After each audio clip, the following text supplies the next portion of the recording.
ალბათ ყველა ვნახეთ ბათუმის საკრებულოს წევრის ეს განცხადება. წინააღმდეგი ვიქნები, რომ 4 დღის გამო ვიყიდოთ ჩვენ 10 და 20 მილიონიანი ტექნიკა და დავაყენოთ 4-5 წელი ტყუილა და კიდე მისი შენახვისათვის ვიხადოთ ხარჯები. ეს არის არასწორი. ერთი ამბავი უნდა შეგახსენოთ, როგორ განვითარდა მოვლენები, როდესაც ბათუმის მერს ახალი ავტომობილის შეძენა სურდა, მაგრამ არსებობდა მთავრობის ეს დადგენილება, რომელიც განსაზღვრავდა რა ტიპის ავტომობილი შეიძლება ჰყავდეთ და რომელი თანამდებობის პირებს, მათ შორის რა ფასის და რა ტექნიკური მახასიათებლების. მერიის მიერ მერისთვის სასურველი ავტომობილის შეძენა კი ამ დადგენილებას ეწინააღმდეგებოდა.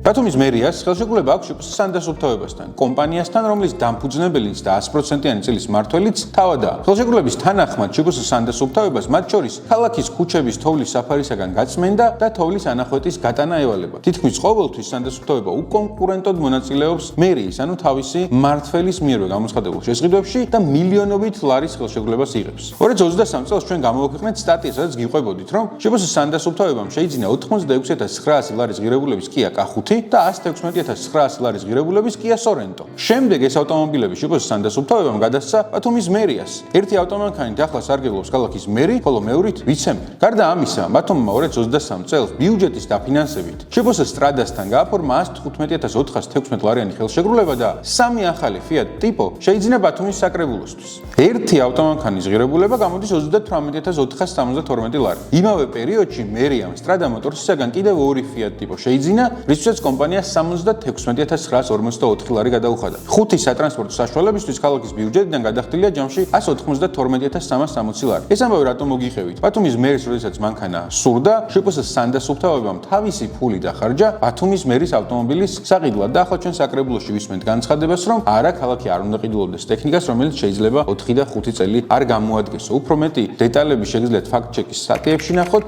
მანამდე კი გამოიწერეთ ჩვენი არხი და დაელოდეთ სხვა ვიდეოებს.